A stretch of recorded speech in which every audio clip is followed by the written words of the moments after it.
Beshies! Welcome ulit dito sa aking YouTube channel and today's vlog. I-share ko nga lang sa inyo itong isang bangko na nagpapautang or nag-o-offer ng bank personal cash loan. And ang isa sa mga nagustuhan ko dito ay isa sa mga bangko na napakabilis mag-process ng loan application at pwede kayong makautang kahit wala tayong existing na credit card. So yung ibang mga bangko kasi mga Beshies ay nire-require na nila ngayon na pwede lang kayong umutang sa kanila kapag meron kayong existing na credit card. Pero sa bangko na ito ay isa nga sa mga pwede nating i-consider na utangan, lalong-lalo kung empleyado ka na hindi naman din ganun kataasan yung sahod mo. Kasi yung ibang mga bangko, mga Beshies ko gusto nila na ang pwede lang makiram sa kanila ay yung sumasahod ng 40,000 pesos, ng 50,000 pesos. Pero sa bangko na ito ay kahit 25,000 pesos yung sahod natin, pwedeng-pwede yung i-consider or pwede nating i-consider na utangan online. And napakahaba din yung loan terms na i-offer nito. Pero bago ang lahat, may good news nga po ako. Kasi every Saturday ako ay namimili ng 3 na mabibigyan natin ng cash. At every 25th of the month, ako din po ay nagpapag-giveaways ng cellphone. So ang kailangan nyo lang gawin ay i-comment kung ano yung napanood mo, i-like yung video, i-share. At huwag mong kalimutan na mag-subscribe para maging updated ka sa iba't ibang mga videos na ina-upload natin. At syempre, sa announcement ng ating cash and cellphone giveaways. Kaya mga Beshies, salary stretch loan ng CTBC Bank ang ating pag-uusapan. So itong salary stretch loan ng CTBC Bank is a short-term or mid-term multi-purpose unsecured loan for salaried and self-employed segments. Loan repayment under this program is through post-dated check. Ang mode of payment dito mga Beshies ko kapag uutang tayo ng personal cash loan ino-offer ng CTBC ay through post-dated check. So ano nga ba yung PDC? Ito po yung cheque na ini-issue natin sa CTBC once na naaprubahan ng ating loan application. So ito po yung pinupundahan natin every month sa ating magiging monthly amortization. So dito nga mga Beshies, merong eligibility criteria for salaried individuals at syempre para sa mga self-employed. So dito din may offer din itong CTBC ng loan para nga sa employed doctors at for self-employed doctors or consultants. Pero magpo-focus tayo sa salaried individuals at syempre para sa mga self-employed. Para nga makautang dito, kailangan yung edad ay 23 and 65 years old upon loan maturity at with a minimum gross monthly income of 15,000 for bankers and 20,000 for non-bankers and working within the bank's serviceable area. So, ang ibig sabihin, 15,000 yung sahod pwedeng makahiram dito sa CTBC kapag kayo ay nagtatrabaho sa mga bangko din. Pag sa bangko kasi tayo nagtatrabaho, automatic po yun nakasama sa top corporation. At 20,000 naman kapag non-bankers or hindi kayo sa bangko nagtatrabaho. Pero ayun nga mga Beshies, palagi kong sinasabi na kapag 20,000 ang sahod natin or 15,000 ang sahod nyo, ay subject pa rin sa approval ng CTBC Kasi minsan kahit pasok tayo sa eligibility criteria, may iba't ibang aspect pa rin na kinukonsider ng CTBC bago nga nila i-approve ang inyong loan application. And must have at least 6 months work tenure with current employer or a total of 2 years working experience including work on a regular permanent status. At ito na nga, dapat naka-permanent tayo sa ating trabaho, syempre, or sa ating present na pinagtatrabahuan with office and homeland line in or mobile number. Must be Filipino citizen and that qualifications may vary subject to the bank terms and policies.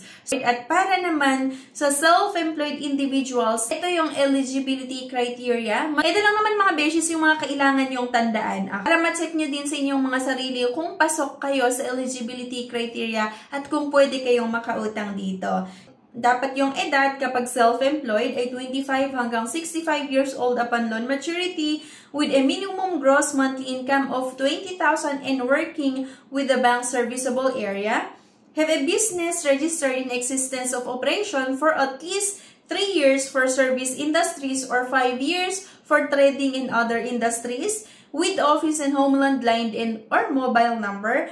must have a credit card holder, must be a Filipino citizen. Kaya lang mga beshes dito sa self-employed ng CTBC Bank, dapat po meron kayong existing credit card. Medyo mas mataas yung qualifications pagdating sa self-employed. Kasi nga diba, sa mga empleyado or salaried individual, pwedeng makautang dito sa CTBC kahit walang existing credit card. Pero kasi dito sa self-employed, kailangan meron tayong existing credit card bago tayo makautang dito. Ito naman mga beshes yung requirements para sa salaried individuals. Ito lang talaga yung mga kailangan nating isubmit. Syempre yung application form, tas yung company ID mo front and back, and then yung photocopy of 1 month latest payslip, photocopy of billing under current address or yung proof of billing. Pwede dito yung Meralco bill, yung water bill, or yung internet bill, at syempre yung latest naman. At make sure mga beshes ko na kapag nagsasubmit kayo ng proof of billing, dapat po walang nakalagay doon na past due. Kasi doon pa lang medyo negative ang tingin ni bangko kung nag-submit ka ng requirements na proof of billing tapos nag-post due pa. So syempre isipin nung magpa-process ng inyong loan application na kung dito nga sa maliit na amount ay hindi siya nagbabayad ng tama or hindi siya nagbabayad on or before yung due date, paano na kaya kapag pauutangin namin doon sa gusto niyang amount, baka naman laging delay magbayad. Kaya lagi ko ina-advise sa mga gustong umutang, kahit saang bangko man yan, kapag uutang kayo, make sure nang isubmit nyo mga beshies na proof of billing ay walang post due or hindi nag-post due yung POB na yan. Siyempre, isang valid government ID, front and back po yan with 3 specimen signature, at yung signed data privacy notice and consent form. So, itong signed data privacy notice and consent form naman, makukuha nyo ito sa branch mismo ng CTBC, or kung meron kayong kakilala na agent na mag-assist sa inyo, bali sinesend po nila ito sa inyo at kailangan nyo lang sagutan. Okay? So, yun lang naman mga beshies.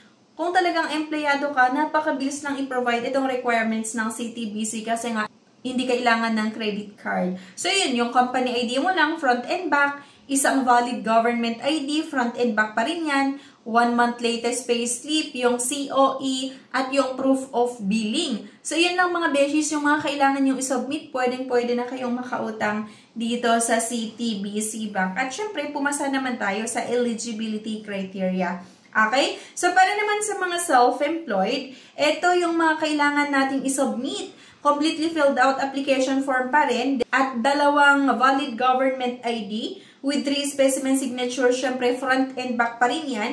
Yung photocopy of an expired certificate of registration from Department of Trade and Industry or sa DTI, syempre at SEC or Securities and Exchange Commission kung corporation yung company natin. At yung proof of income, so mamimili na lang po kayo dito kung yung bank certificate of at least 6 months ADP, yung latest 6 months bank statement, or yung audited financial statement. O yun lang, yung isubmit natin para sa ating proof of income. Then next dito, yung photocopy of latest 2 months credit card statements. Okay, so sabi ko nga kanina, yung sa self-employed, kailangan merong existing credit card bago makautang dito.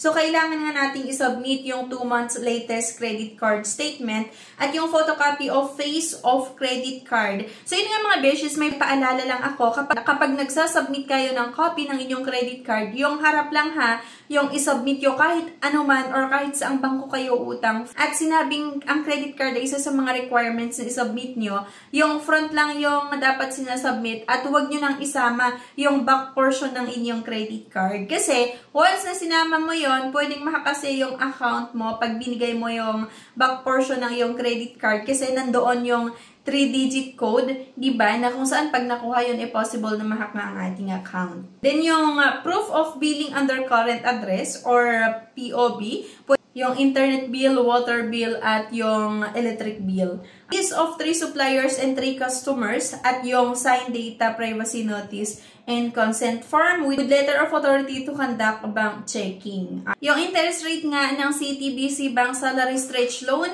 ay nagre-range ng 1.39% to 1.99%.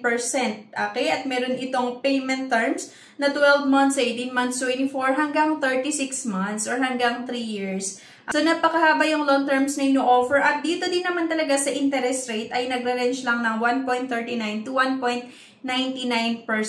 Kaya talaga, napaka-competitive din itong CTBC Bank doon sa ibang mga bangko na nag-o-offer ng personal cash loan. And, ayun na nga mga beshies, itong CTBC High, isa sa mga napakabilis mag-process ng loan application. Actually, isang araw, 2 araw, possible na maaprubahan ng inyong loan application basta nag-submit ka syempre ng kompletong requirements at napakabilis ka din matawagan or kapag tinatawagan ka, nakakasagot ka agad. Pag tinatawagan yung employer mo, yung HR sa company na pinagtatrabahuan mo, mabilis din matawagan. Kasi minsan doon lang din naman talaga tumatagal yung process ng inyong loan application. Kapag tinawagan yung company mo tapos mahirap matawagan, di ba? Or hindi nakakasagot. So, ang ginagawa kasi ng bangko, hindi lang naman itong CTBC, kapag tumatawag sila sa company for employment verification at hindi sumasagot, bali nagsasend ito ng email. Kung doon sa email, matagal pa rin na mag-reply yung HR nyo, talagang mapapatagal yung process ng inyong loan application. Pero, kung yung borrower ay mabilis makausap or mabilis matawagan, same lang din doon sa employer niya for employment verification, ay mapapabilis talaga yung process ng inyong loan application. At syempre, kailangan tugma lahat yung nakalagay sa application form, yung mga sasabihin mo during interview or during CI. Okay, so yun lang mga beshies, yung mga kailangan yung tandaan dito sa CTBC Bank. So marami itong mga agent, so pwede kayong mag-apply sa mga agent ng CTBC Bank kung meron kayong kakilala. Pero mga beshies ko ha, make sure na kapag sa agent kayo mag-apply, lagi niyong tandaan na wala po itong processing fee. Hindi mo kailangan mag-cash advance kasi yung mga agent po ay may commission din naman yan sa bangko na once na naaprubahan yung application ng isang client ay meron silang makukuha na commission sa bangko. Kaya wala pong bayad yung pag-a-apply nyo sa kanila or walang bayad yung pag-a-assist. Depende na lang kung talagang natuwa ka doon sa pag-a-assist ng client sa'yo or doon sa pag-a-assist ng agent sa'yo tapos gusto mo siyang bigyan ng pang-merienda pero actually bawal po talaga yung ganon. Okay? So, kapag may agent na nagsasabi na nire-represent niya yung isang bangko, tapos agent daw siya, pero nang hingi sa inyo ng paunang bayad or parang processing fee or yun nga, yung service fee, ganyan, wag po kayong magbayad or wag nyo pong ituloy yung pag-apply dun sa agent na yan kasi ibig sabihin ay scam po yan. Kasi sabi ko nga yung mga agent ay bayad na yan or may commission yan. Kaya hindi po nanghihingi ng service fee kapag pinaprocess or kapag ina-assist kayo. Okay, so yun lang mga beshies. Anyway, thank you for watching. Please don't forget to click the subscribe button. Sana i-like nyo din po yung video at huwag nyo kalimutan na i-share. Thank you guys at see you on my next vlog. Bye-bye!